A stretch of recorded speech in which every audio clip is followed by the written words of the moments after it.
दोस्तों पार्लियामेंट का टॉपिक चल रहा था और आज का जो हमारा टॉपिक रहेगा कि पार्लियामेंट किन किन जगह पे जो है इनइफेक्टिव तरीके से काम करता है, यानी कि इनइफेक्टिव हो जाता है। काम तो एक्चुअली नहीं करता है लेकिन इनइफेक्टिव हो जाता है। तो उसको आज हम लोग इस वीडियो में जानेंगे। तो चलिए शुरुआत करते हैं। मेरा नाम है दीपक और मैं स्वागत करता हूं अपने इस यूट्यूब चैनल सिविल एनालिसिस में।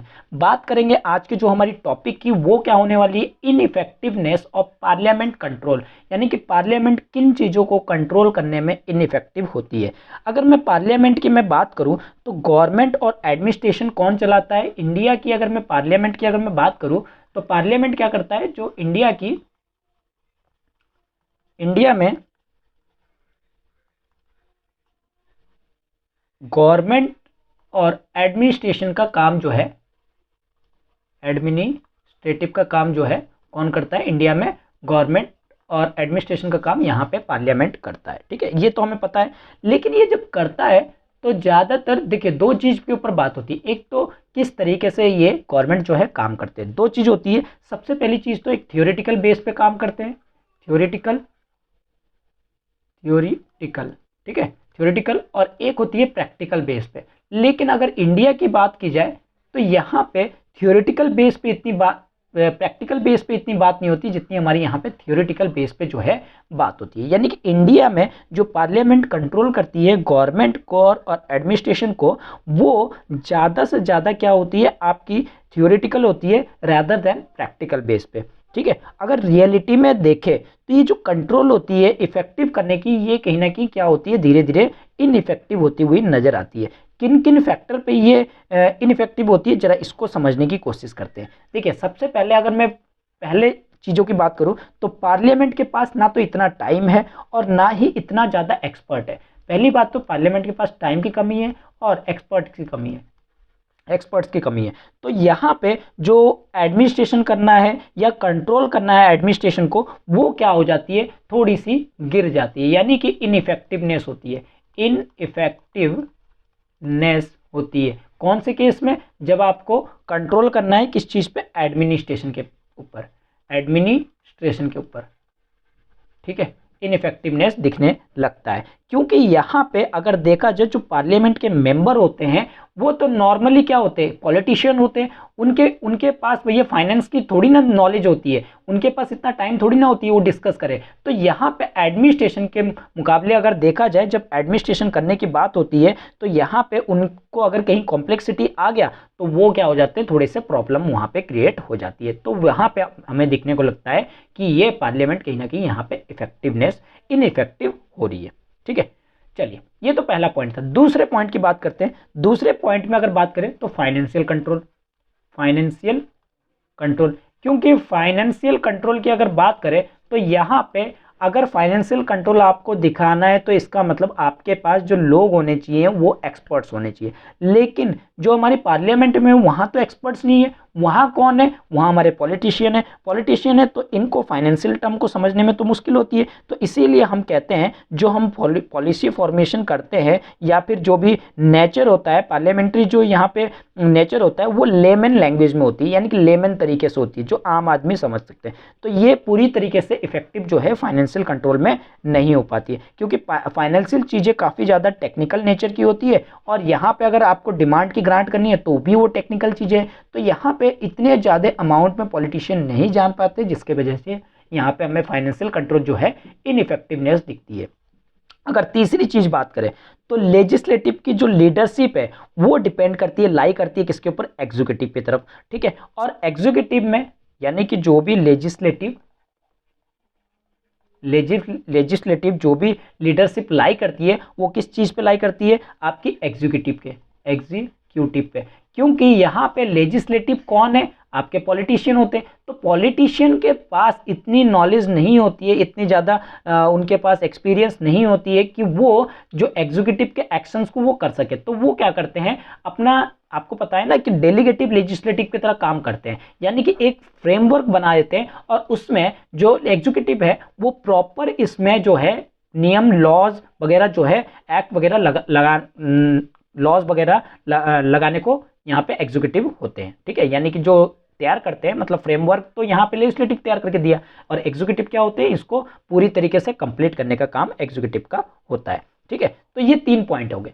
चौथे पॉइंट की हम बात करते हैं। चौथा पॉइंट कहता है कि पार्लियामेंट अगर देखा जाए तो यहाँ पे बहुत बड़ा है। पार्लियामेंट के अगर कामों के हिसाब से देखा जाए तो पार्लियामेंट के पास साइज के हिसाब से the very size of parliament की साइज बड़ी होने के कारण से ये अनमैनेजेबल इफेक्टिव दिखाती है, मतलब अनमैनेजेबल होती है। ठीक है, और अनमैनेजेबल होगी तो यहाँ पे इफेक्टिवनेस जो है सही से नहीं दिखाएगी, क्योंकि पार्लियामेंट की साइज क्या है, बहुत बड़ी है। पार्लियामेंट किस पे कंट्रोल करता है, पूरे देश पे कंट्रोल करता है, पूरे कंट्री पे। तो इतनी बड़ी कंट्री को अगर आपको कंट्रोल करना है तो यहाँ पे थोड़ी बहुत आपको कमी नजर आएगी ही आएगी। ठीक है, तो ये था आपका अनमैनेबल तरीके से इफेक्टिव दिखाती है।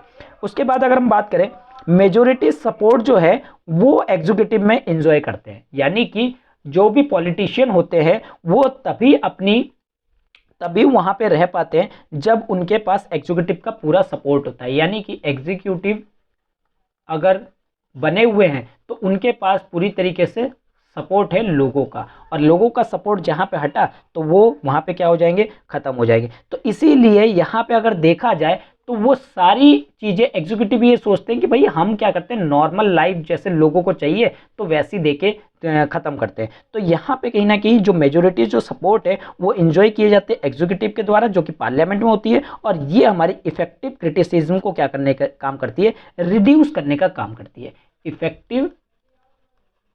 इफेक्टिव आपके क्रिटिसिज्म को रिड्यूस करने का यहाँ पे काम करती है।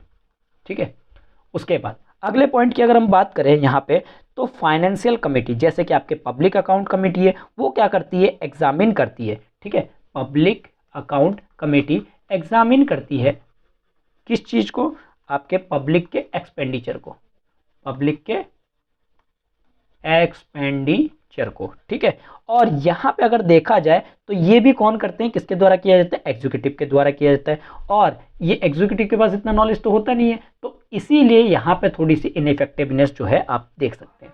उसके बाद अगले पॉइंट की अगर मैं बात करूं, increase the recourse of bulletin, यानी कि जब कोई बिल होती है तो बिल पे इतना ज़्यादा टाइम तो होता नहीं है, जैसे कि मैंने स्टार्टिंग में बताया, तो यहाँ पे हर चीज़ पे बात हो सके ऐसा जरूरी नहीं है। तो यहाँ पे इस चीज़ को, बिल को जब पास कराना होता है तो मेन पॉइंट पे बात की गई, उसके बाद क्या कर देते हैं, मेन पॉइंट पे बात की गई और जो इसके सब पॉइंट है उसको छोड़ दिया गया, चलो कोई बात नहीं, अब इसको इतना टाइम है नहीं तो इसको क्या करते हैं, गिलेटिन पे लगा देते हैं, यानी कि अब बिना ही किसी चीज़ पे जांच पड़ताल के अब क्या कर देते हैं, इसको बिल को पास कर दिया जाता है। तो ये एक रिड्यूस करती है स्कोप को, ताकि ये फाइनेंशियल कंट्रोल की, जो फाइनेंशियल कंट्रोल होती है उसकी स्कोप को यहाँ पे क्या कर देते हैं, और ज़्यादा रिड्यूस कर देते हैं।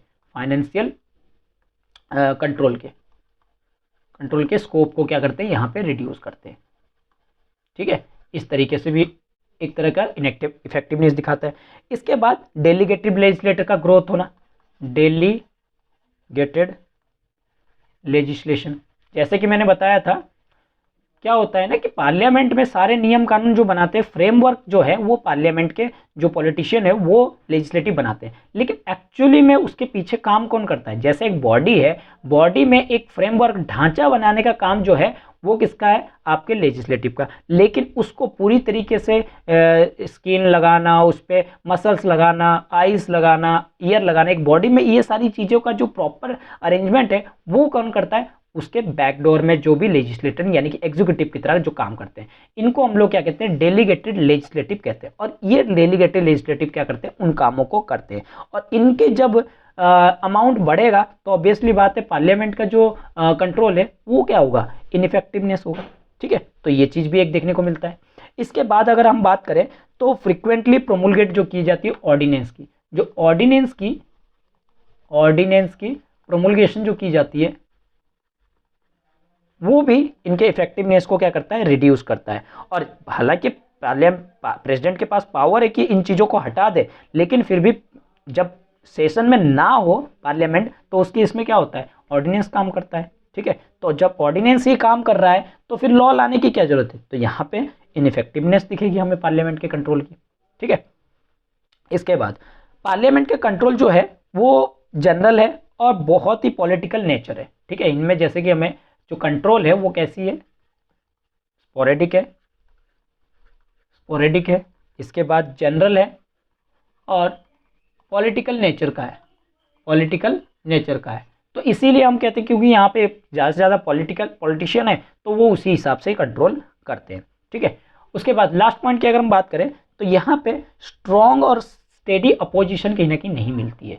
अगर अपोजिशन अच्छे मिले, अपोजिशन यानी कि एक होती है जो कि आपके नेता वगैरह होते हैं, ठीक है, दो पार्टी होती है ना, मान लीजिए दो पार्टी है ए और बी, तो एक पार्टी हारी है एक पार्टी जीती है, तो ऑब्वियसली बात है जो दूसरी पार्टी होगी वो क्या होगी, अपोजिशन में होगी। ठीक है, एक हाइपोथेटिकल सिचुएशन में कह रहा हूँ, मान लीजिए इसको टोटल 50 सीटें है, 50 में से इसको मिल गए भैया 26 सीटें, तो ऑब्वियसली बात है 24 सीटें इसको मिले होंगे, तो इसका मतलब ये आपकी सरकार बनाएगी और ये वाली पार्टी क्या होगी, आपकी अपोजिशन में होगी। तो अपोजिशन भी तो आपके क्या है, एक तरीके के पॉलिटिशियन ही तो होते हैं, उनके पास भी इतने ज़्यादा नॉलेज नहीं होता है फाइनेंशियल टर्म का या फिर आपके डिफेंस टर्म का, जो मतलब एक्चुअली उस फील्ड में होगा तभी तो वो कर सकता है। तो इसीलिए जो है यहाँ पे थोड़ी सी इफेक्टिवनेस जो है, इनइफेक्टिवनेस देखने को मिलता है। ठीक है, अगर देखा जाए तो lack of strong and steady opposition in parliament में स्ट्रॉन्ग और स्टेडी अपोजिशन के वजह से भी कभी कभी स्टेट जो सेटबैक है वो देखने को मिलती है पार्लियामेंट के बिहेवियर्स में,